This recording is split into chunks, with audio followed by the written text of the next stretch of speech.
I was planning of making this video by myself today, but immediately prior to coming outside to my outdoor kitchen here, I received a message. It was attached to my chickpeas pasta video, one recent video, and the person who wrote the message said that my videos are not real. They are AI videos.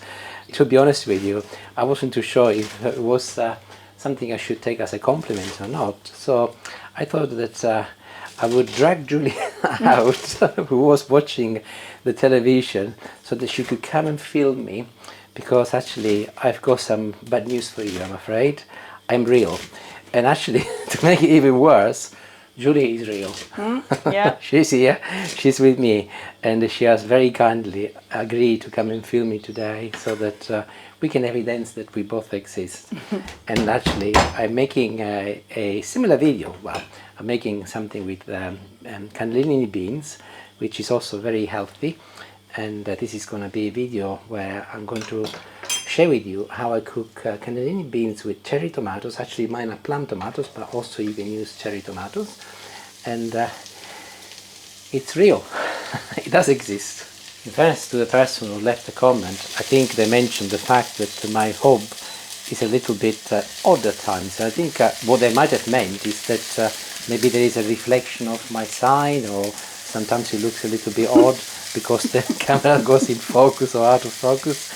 Either way, I am real.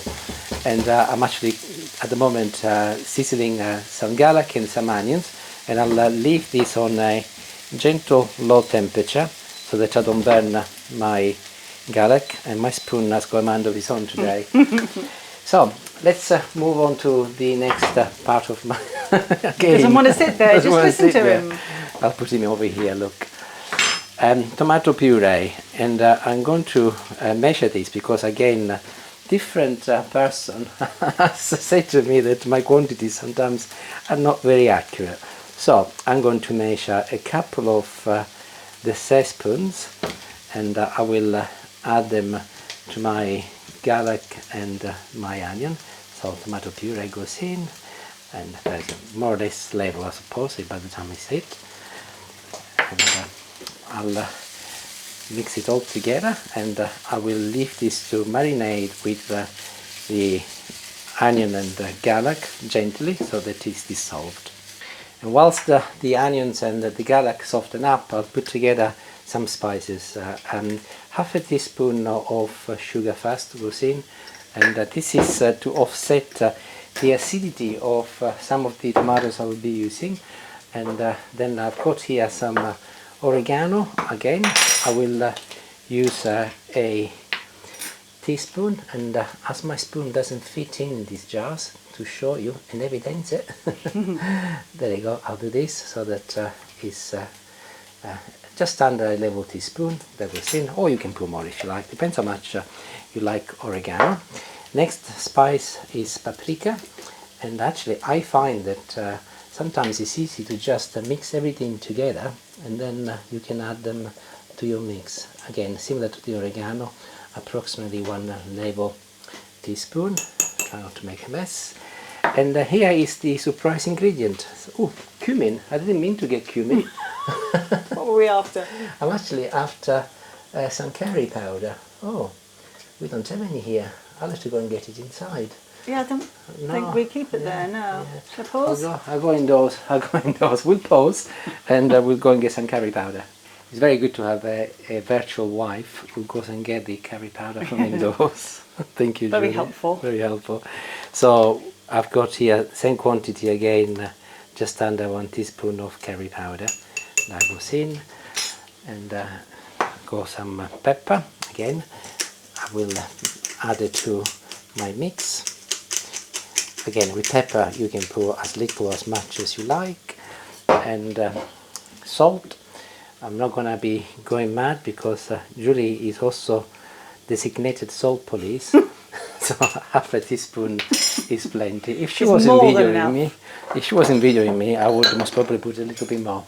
Anyway, no, joke aside, don't go too mad with salt. And I think this is ready, and I'll just mix all of my spices together. Now, next job is to measure some water. I've got here my kettle, which I have just boiled, and I'm going to use a measuring mug, and I'm going to stop at 250 milliliters. Obviously, this meal is for 2 people. If you are to cooking for more people, you can adjust the amount of ingredients accordingly. And we can carry on. So my onions and garlic have been merrily cooking, and they've been in there for about just under 10 minutes. So I'm going to add some real tomatoes next. Here are my cannellini beans, and these are in water. As I often say, do not rinse them, do not get rid of the water. It's really good. Adds smoothness, and also bearing in mind that they've been living in there, the water will be full of flavour from the beans. So why dispose of it? And I'm going to mix them all together. Look at this, doesn't it look great? Absolutely wonderful. And before I continue, without having to wait, all of my spices go in, so I don't need to worry about salt or pepper. I said everything is in. And I'll turn the temperature up, and I'll wait until this warms up, which shouldn't take very long because obviously everything is already nice and hot. Ooh, the smell of the curry is always coming up. And here is my water, and you can see that it's immediately starting to boil.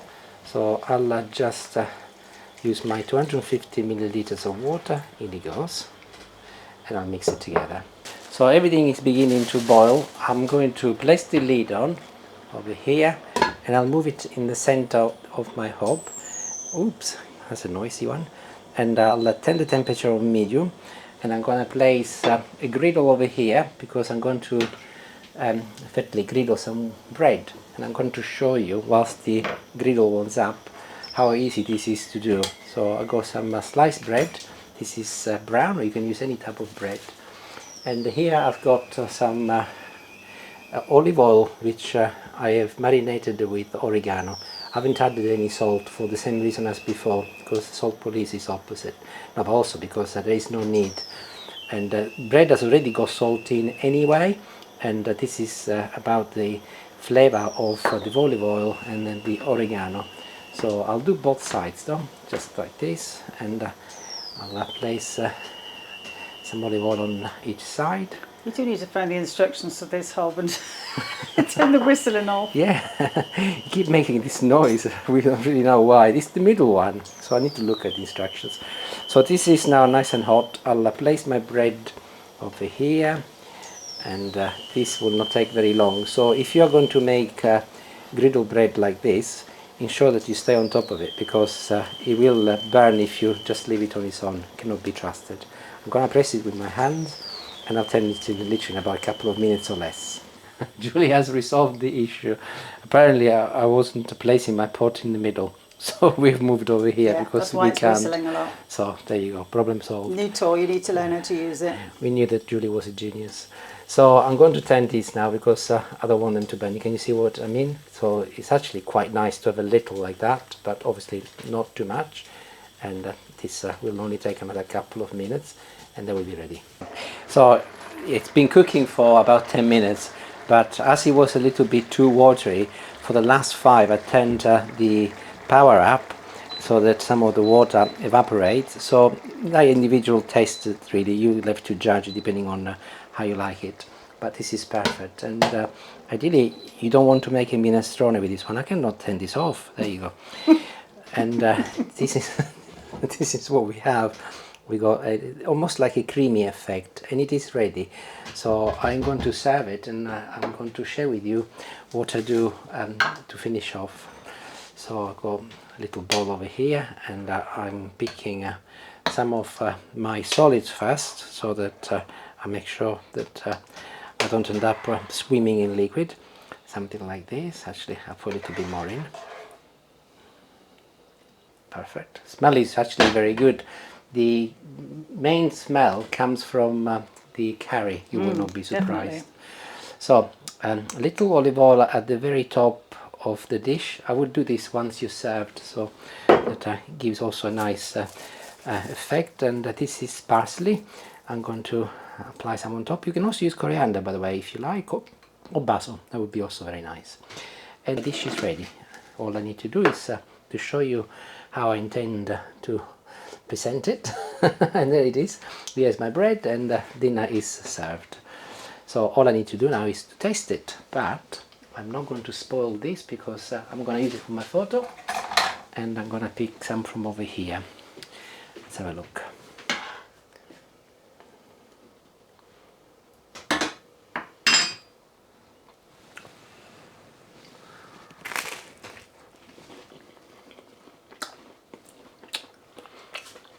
It's beautiful, and actually here I've got no parsley or olive oil, and it's absolutely wonderful. This is a vegan recipe. Of course, you can add some cheese if you want. It will become a vegetarian recipe, but I would just stick without cheese because you can really appreciate the flavor of the beans and all of the spices. And if you get a chance to make the bread like this, do, because actually it's only a little step, but it makes the whole thing so much more nice. And yeah, hopefully you enjoy the video, even if I am apparently virtual. And thank you for watching once again. Ciao ciao.